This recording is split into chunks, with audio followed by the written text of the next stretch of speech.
성부와 성자와 성령의 이름으로 아멘. 예수님과 어머니 하나 되신 성심을 통해 아버지 뜻 안에서 기도드립니다. 사랑을 하느님 아버지, 오늘도 저희들에게 이 진리의 빛의 나라를 가르쳐 주시는 사랑에 감사드립니다. 특별히 지금 예수님께서 고통받으시는 그 사순 시기인 만큼 저희들이 일상생활의 모든 순간에서 예수님의 그 위대하신 희생과 고통을 조금이나마 덜어드리고자 하는 그런 배상과 보속을 할 수 있는, 그 배상과 보속을 하기를 갈망하는 그런 의인으로서 실천적인 열매를 맺는 저희가 될 수 있도록 축복해 주시옵소서. 그래서 예수님과 성모님의 정신을 계승하고 이어나가는 자녀들이 되도록 축복하여 주시옵소서. 이 모든 기도 우리 주 예수 그리스도의 이름으로 기도드리나이다. 아멘. 성부와 성자와 성령의 이름으로 아멘. 안녕하십니까? 하나님의 뜻 성경의 피아수녀입니다. 오늘도 여러분들과 함께 성경 말씀을 학습해보고 그 안에 담겨져 있는 아버지께서 가르쳐 주시는 그 진리의 나라, 여러분들과 함께 학습하도록 하겠습니다. 2022년 3월 5일 제2의 예식다음 토요일입니다. 제일 독서 이사야서 58장 9절에서 14절까지 말씀입니다. 주님께서 이렇게 말씀하신다. 네가 네 가운데에서 멍에와 삿대질과 나쁜 말을 치워버린다면, 굶주린 이에게 네 양식을 내어주고 고생하는 이의 넋을 흡족하게 해준다면, 내 빛이 어둠 속에서 솟아오르고 암흑이 너에겐 대낮처럼 되리라. 주님께서 늘 너를 이끌어주시고 메마른 곳에서도 네 넋을 흡족하게 하시며 네 뼈마디를 튼튼하게 하시리라. 그러면 너는 물이 풍부한 정원처럼, 물이 끊이지 않는 샘터처럼 되리라. 너는 오래된 폐허를 재건하고 되도록 버려졌던 기초를 세워 일으키리라. 너는 갈라진 성벽을 고쳐 쌓느니 사람이 살도록 거리를 복구하느니라 일컬어지리라. 네가 삼가 안식일을 짓밟지 않고 나의 거룩한 날에 내 일을 버리지 않는다면, 네가 안식일을 기쁨이라 부르고 주님의 거룩한 날을 존귀한 날이라 부른다면, 네가 길을 떠나는 것과 네 일만 찾는 것을 삼가며 말하는 것을 삼가고 안식일을 존중한다면, 너는 주님 안에서 기쁨을 얻고 나는 네가 세상 높은 곳 위를 달리게 하며 네 조상 야곱의 상속 재산으로 먹게 해주리라. 주님께서 친히 말씀하셨다. 주님의 말씀입니다. 하느님 감사합니다.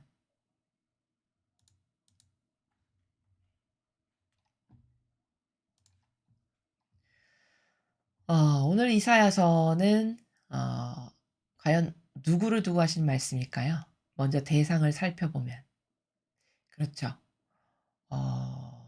남에게 명령만 하고 자기는 손끝 하나 까딱하지 않는 그 세력 누구였습니까? 바리사 율법학자. 그들을 두고 하신 말씀이고 오늘날로 얘기하면 거짓 교회를 두고 하시는 말씀입니다. 왜?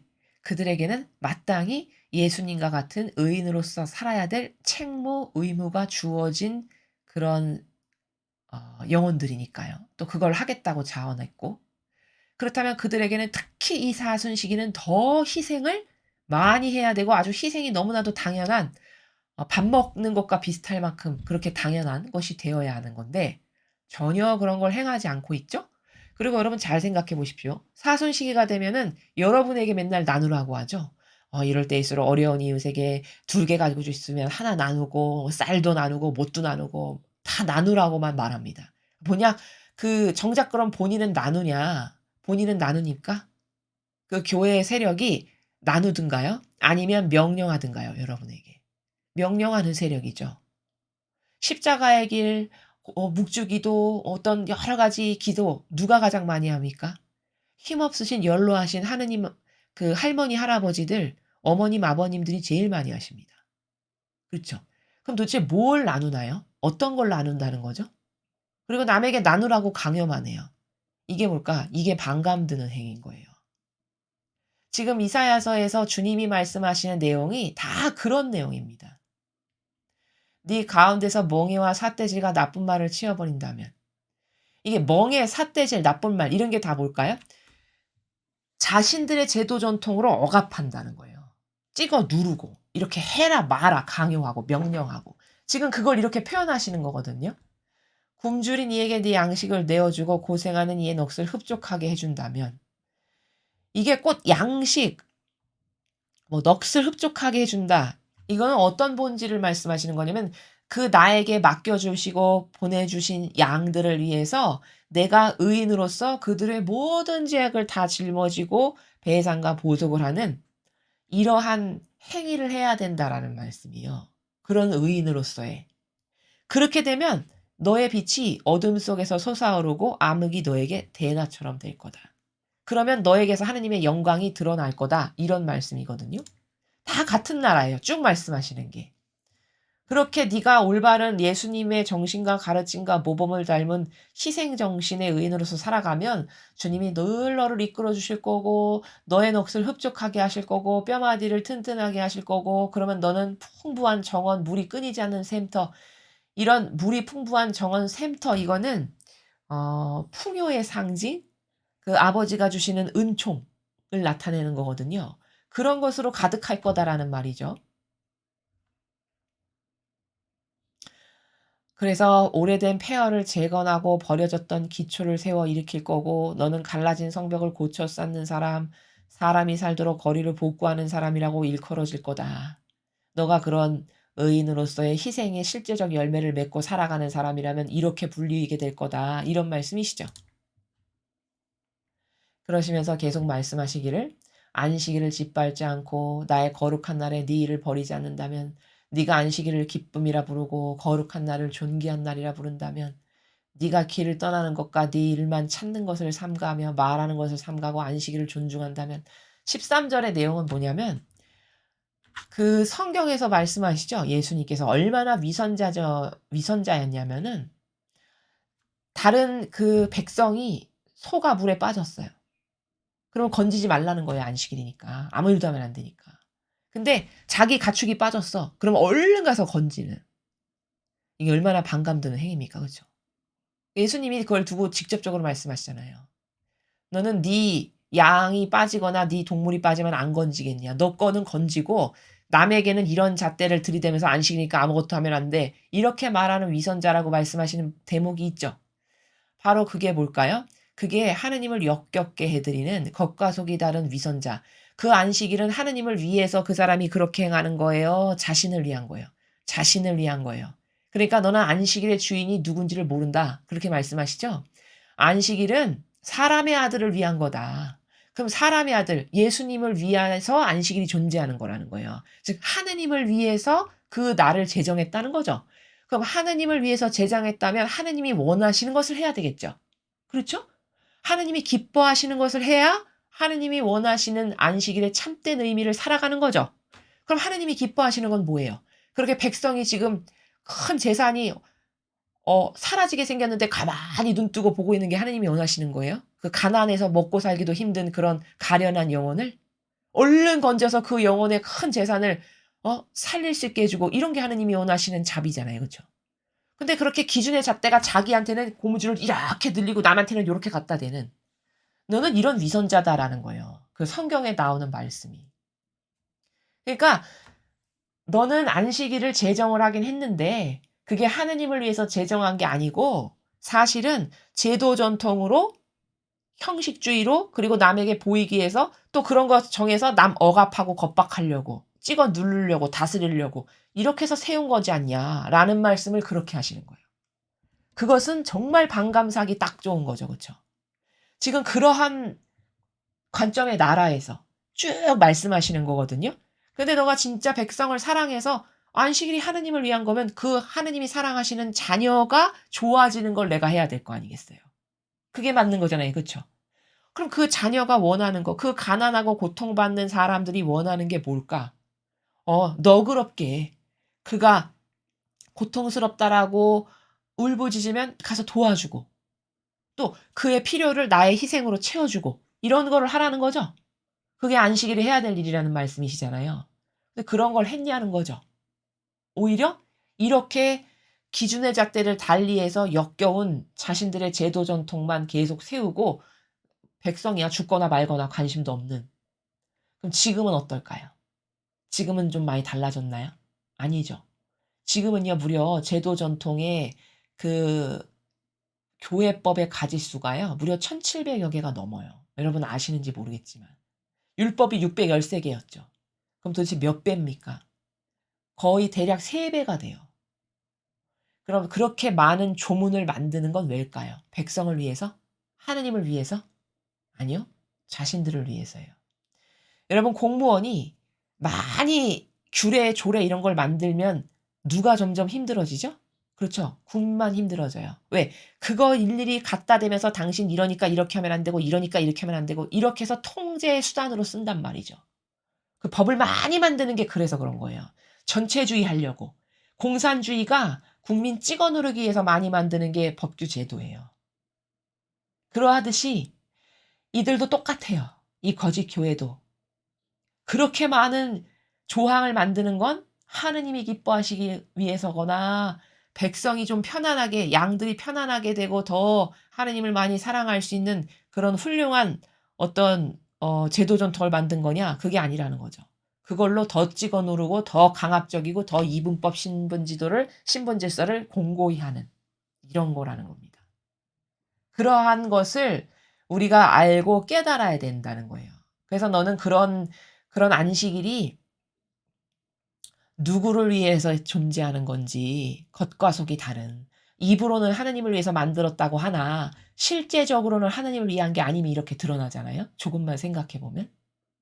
그러한 것에 대해서 말씀하고 계십니다. 그래서 오늘도 역시 이 이사야서는 위선자가 만든 그 안식이라는 것, 안식일이라는 것, 그리고 그들이 겉과 속이 다른 처세와 처신으로 하느님을 엮게 해드리는 행위, 그런 것에 대해서 이사야서를 통해서 우리가 배울 수 있었고, 지금 시대도 이때랑 똑같다. 그런 위선자적인 행위와 하느님을 이 말로는 팔아가면서 마치 이런 거죠. 하느님은 그냥 안개꽃인 거예요. 장미는 자기고. 안개꽃 곁다리로 하느님을 갖다 놓고 그리고 우상 숭배 받으면서 살아가는 자기는 장미꽃이고 그러나 진리를 배우지 못해서 눈이 열리지 않는 소경이 보기에는 안개꽃에다가 하느님을 갖다 놓으니까 하느님을 사랑하는 교회구나 이렇게 생각하는 이런 참으로 불행한 시대 그게 지금이다라는 것을 꼭 발견할 수 있어야 하겠습니다. 복음 말씀 함께 보시겠습니다. 루카복음 5장 27절에서 32절까지 말씀입니다. 주님 영광 받으소서. 그때 예수님께서는 레이라는 세리가 세간에 앉아있는 것을 보시고 말씀하셨다. 나를 따라라. 그러자 레위는 모든 것을 버려둔 채 일어나 그분을 따랐다. 레이가 자기 집에서 예수님께 큰 잔치를 베풀었는데 세리들과 다른 사람들이 큰 무리를 지어 함께 식탁에 앉았다. 그래서 바리사이들과 그들의 율법학자들이 그분의 제자들에게 투덜거렸다.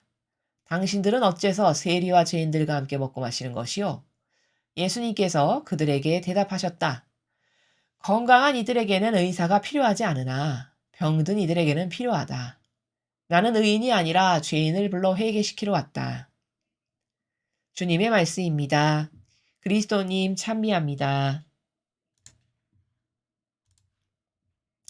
자, 여기 보시면은 이 레위라는 그 세리가 참 세상적 표현을 하면 똑똑한 사람이에요. 왜 똑똑한 사람이냐면은 세간에 이렇게 앉아 있었어요, 레위가. 근데 예수님이 이렇게 지나가시면서 세리한테 별 말씀도 안 하셨어요. 나를 따라라 한마디 하셨거든요. 근데 세리의 반향이 기가 막혀요. 28절에 모든 것을 버려둔 채 일어나 그분을 따라왔다. 자, 이 결단력, 이 단순성, 이 옳은 것을 옳은 것으로 알아볼 수 있는 이런 눈, 이걸 갖고 있죠. 지금 이 레이라는 사람이 속성적으로. 이게 탁월한 거예요. 남하고 다르게. 그러니까 판단력이 빨라야 또. 이걸 내가 지금 여기서 결정해야 될지 안 해야 될지 저게 진짜인지 가짜인지 이런 판단력도 빠르고 게다가 단순하니까 한번 옳다 이거다 하면 그냥 과감히 버릴 수가 있어요. 그러니까 모든 것을 버려둔 채라고 하잖아요. 그쵸?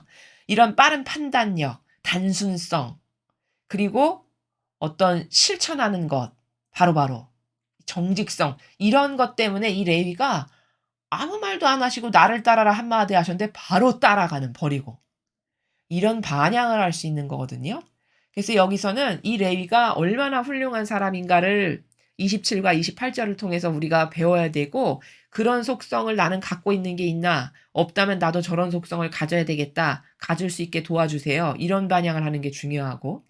그 다음에 이제 그런 레이가 이제 집에서 잔치를 벌였어요. 완전 예수님의 그 한마디에 감화된 거죠. 사람이 완전 변화된 거죠. 그래서 이제 잔치를 벌였는데 많은 사람이 왔나 봐요, 이 잔치에. 그래서 막 세리, 다른 사람이 큰 무리를 지어서 다 함께 식탁에 앉아서 음식을 나누는데 갑자기 바리새인 율법학자들이 제자들에게 투덜거리기 시작했어요. 당신들은 어째서 세리와 죄인들과 함께 먹고 마시는 것이요? 자, 여러분 잘 보십시오. 30절. 어제 복음을 우리가 공부할 때 스승님의 제자들은 왜 단식하지 않는 겁니까? 이렇게 세례자 요한의 제자들이 와서 따졌어요. 근데 그때 이게 마귀 세력인지 선의 세력인지를 분별하려면 그 뭔가를 질문을 하는 그 근원이 이게 성경의 근거에서 물어보는 건가? 아니면 자신의 병든 기호나 제도 전통이나 기타 등등의 근거에서 말하는 건가 보면 바로 알 수 있다. 이렇게 배웠잖아요. 근데 그것은 자신들이 만든, 즉 바리새인 율법학자들이 만든 제도 전통의 근거에서 그런 말을 한 거였어요. 그러니까 이거는 보나마나 악이라는 게 명확하게 입증이 된 거죠. 그렇죠? 자, 오늘도 마찬가지예요. 당신들은 어째서 세리와 죄인들과 함께 먹고 마시는 것이요? 이게 뭘까? 세리 죄인하고 나는 급이 달라. 이 말이죠. 너도 나랑 같이 내 동급으로 어울리려면 너도 세리나 죄인하고 같이 어울리지 않아야 되는 거 아니야? 이런 말이에요. 적나라하게 이야기하면. 그렇죠? 자, 그러면 이게 성경 정신에 근거한 건가를 살펴보죠. 하느님은 사랑이시라고 그랬어요. 이럴 때 사랑이시다라가 필요한 거예요. 차별? 어떤 신분이나 어떤 육체적 한계에 따라 차별을 하시냐? 그렇지 않아요. 반향에 따라만 달라질 뿐이에요. 우리가 갈라라는. 그럼 이거는 지금 반향에 따른 문제가 아니라 그들이 가지고 있는 한계, 태생적인 어떤 문제들인 거잖아요. 그럼 그들이 기본적으로 가지고 있는 뭐 한계라던가 태생적인 걸로 차별을 한다면 그게 성경 정신에 맞는 건가요? 아니죠. 하느님의 자비에 어긋나죠. 그럼 지금 바리새인 율법학자들이 마귀라는 게 입증되는 순간이에요. 저는 마귀입니다. 이러고 있는데 사람 눈에만 그렇게 보이지 않을 뿐이에요.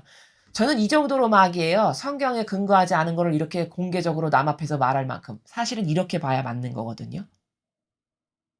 그쵸? 게다가 여기서 또 하나 발견할 수 있는 게 뭐냐면 저 한 문장인데 자신이 마귀라는 걸 스스로 입증하고 있고요. 두 번째는 뭐냐? 얼마나 저급한 마귀냐면 여기서 벌써 이렇게 이분법 신분 질서로 나누고 살아간다는 게 드러나죠, 여러분. 너하고 나는 급이 달라. 이거를 나타내잖아요. 저 질문 안에서. 그쵸?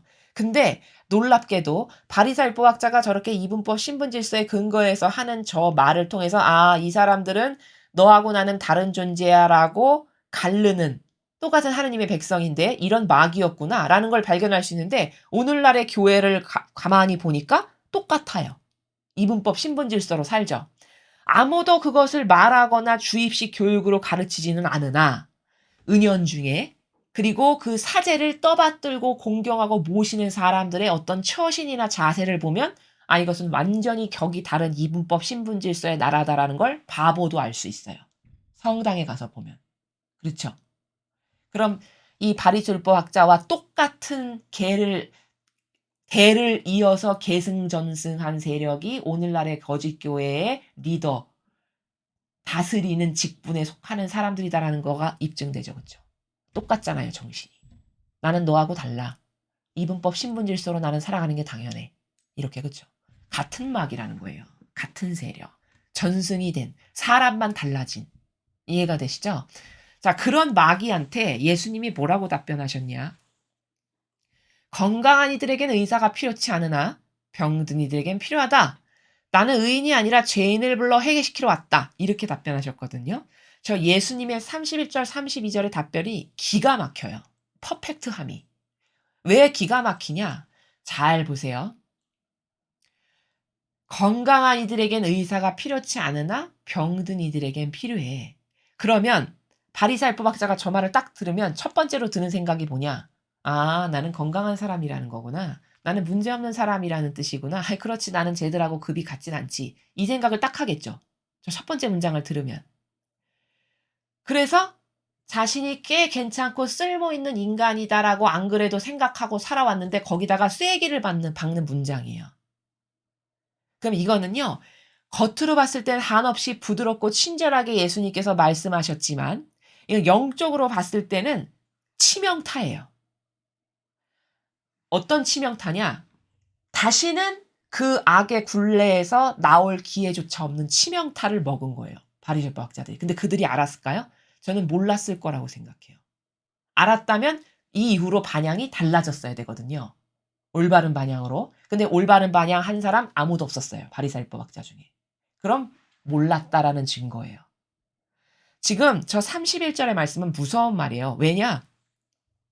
부모도 자식을 깨워서 훌륭한 사람이 되게 하려면 막 야단을 치거나 매를 때려서라도 가르쳐서 그게 잘못됐다는 걸 깨닫게 하죠. 학교 선생님도 마찬가지고 훌륭한 교육자라면 그렇게 해야 돼요. 근데 예수님께서는 전혀 정반대의 나라에서 지금 말씀하시는 거예요. 너는 잘못됐으니까 너는 이걸 깨달아야 된다. 이 나라가 아니라 그래? 너 그렇게 생각하고 살아간다는 말이지? 그래 계속 그렇게 생각하고 살으렴? 이런 나라예요. 그래 너는 건강한 애지 너한테는 의사가 필요치 않지. 너는 훌륭하고 건강하고 잘난 애니까. 근데 이들은 모자라고 무식하고 병들고 한계적이고 이런 애들이거든. 근데 이런 애들한테는 의사가 필요한 거야. 의역하면 이런 거거든요. 그러면 듣는 사람이 가뜩이나 사고방식이 병들고 마귀로 가득한데 들으면 우월주의가 더 급상승하겠죠. 그러면 다시는 자기가 살아가고 있는 그 프레임에서 나올 가능성은 없어요. 제로. 왜? 옳다고 맞다라고 더 공고하게 생각할 테니까. 이건 뭐냐? 영혼에게는 죽은 거예요. 치명타. 제가 그래서 좀 전에 영혼에게 치명타를 먹이신 거라고 말씀드리는 거예요. 너에게 내가 너를 살리려는 노력은 안 하겠다. 이런 겁니다. 이렇게 무서운 거예요. 근데 이렇게 부드럽게 말씀하시는 거예요. 그러니 이렇게 부드러운 행간의 나라에서 치명타를 먹이는 건데 그걸 알까요, 사람이? 모른다는 거죠. 절대 알 수 없어요. 영적인 세계 모르면 절대 몰라요. 오히려 좋아하고 기뻐했을 거예요. 그러면서 마지막에 나는 의인이 아니라 죄인을 불러 회개시키러 왔단다. 쐐기를 한 번 더 박으세요. 와. 나는 의인이 아니라 죄인을 불러 회개시키러 온 거란다. 그럼 바리새파 율법학자가 또 어떻게 들을까요? 아, 나 의인이란 뜻이구나. 그렇지. 내가 의인이지. 내가 부족한 것이었고 잘나고 똑똑하지. 나에게 무슨 그런 게 필요해. 난 완벽한데. 이렇게 생각하겠죠. 그러면 치명타 한 번 더 먹인 거예요. 그럼 이제 이 영혼 어떻게 되는 거냐? 소생 불가능. 이거랑 똑같아요. 입구 막아버린 거예요. 철문으로. 그래, 넌 그냥 거기서 살아. 이렇게. 근데 이런 본질은 이런 건데 이런 본질을 이들이 알았냐? 몰랐을 거라는 거죠. 몰랐기 때문에 나아질 수가 없고 회개한 바리새인가 없다는 게 바로 그 반증이라는 거예요. 이해되십니까? 그래서 예수님은 이렇게 구분이 확실하세요. 내 양, 내 목소리를 알아듣는다. 나 내 양 구하러 왔다. 그래서 그 내 양과 나에게 속하지 않은 양을 대하는 그 구분의 경계값이 이 정도로 확실하세요. 그리고 왜 이렇게 바리새인법 학자들에게는 이렇게 대하셨을까? 그 정도로 괘씸했던 거예요. 반감 들기가 이루 말할 수 없을 만큼. 이해가 되십니까? 엄청 무서운 거예요. 부드러운데 그 안에 독이 담겨져 있다는 걸 영적이지 않고 진리를 모르면 절대 발견할 수 없는 바리새인가 얼마나 무식했냐. 예수님에게 다가와서 유일하게 질문했던 그쵸? 그 바리새인가 뭐라고 예수님이 쭉 말씀하시니까 뭐라고 답변하죠? 아니 제가 나이가 몇인데 엄마 뱃속에 다시 들어갈 수도 없고 이렇게 답변하는 수준이에요. 그러니까 예수님이 아니 너는 이스라엘의 스승이라면서 그런 것도 모르냐? 이 정도로 말씀을 하셨어요. 그러면 어느 정도 수준이었는지 아시겠죠? 그쵸? 근데 그런 수준인데 남 앞에 이러면서 이렇게 다니는 거예요. 얼마나 반감 드셨을까요? 차라리 예수님 보시기에는 솔직담백한 저 부족한 다리저는 저 죄인 저는 부족해서 하느님 앞에 얼굴도 못 듭니다. 이런 어떤 병자, 창녀 이런 사람들이 훨씬 향기로운 거죠. 왜? 그게 겉으로 다 드러나니까 부족한 게. 그게 단순하고 정직하니까 부족함을 부족하다라고 말하니까 훨씬 그들이 향기로운 거예요.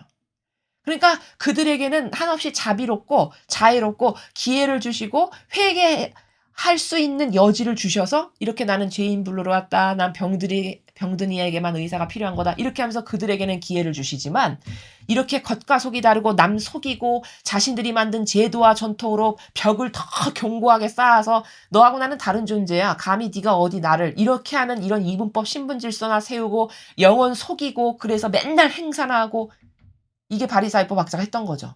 그럼 지금 제가 말씀드린 이것 말고도 밤새워서 다 말할 수 있는 이들의 악행, 이 위선자적인 나라, 이거 지금 거짓 교회가 똑같이 대를 이어받아서 하고 있잖아요. 그럼 그 거짓 교회를 예수님이 지금 31절과 32절에 말씀하시는 나라에서 똑같이 대하신다는 겁니다. 이해가 되시죠? 그쵸?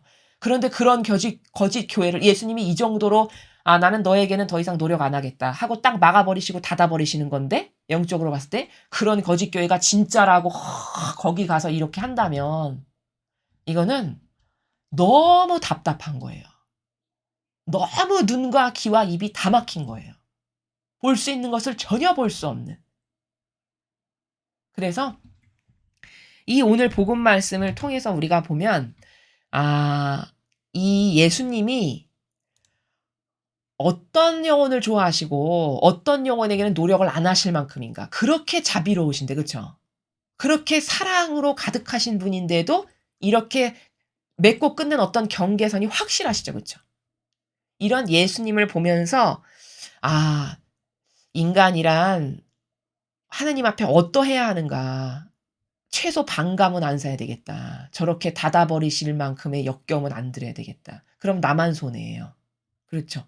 근데 오늘날 저런 세력이 거짓 교회의 대다수의 영혼이 다 저렇다는 거죠. 그죠. "전 하나님 일 좀 해 보겠습니다." 해서 왔는데 이런 세력 안에 파묻혀서 살아가고 있고 그 세력과 하나 되어 살아가고 있잖아요.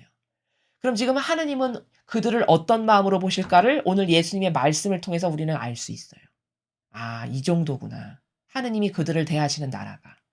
이걸 발견할 수 있다는 거고 그리고 이사야서를 통해서는 어제 배웠던 것과 마찬가지로 어 이런 의인으로서 희생을 해야 되는 마땅한 직분이 주어진 그 영혼이 그렇게 살지 않을 때 하나님은 거기 그곳에 오히려 아무것도 안 하시고 오히려 저주를 내리시는 그리고 그들의 그 악행이 얼마나 반감드는 나라인가라는 것을 우리가 어제에 이어서 그 위선자들의 악행을 널리 알려야 되고 우리도 속지 말아야 된다라는 것을 학습하였습니다. 이상으로 2022년 3월 5일 제2의 예식 다음 토요일 복음회설을 마치겠습니다. 감사합니다.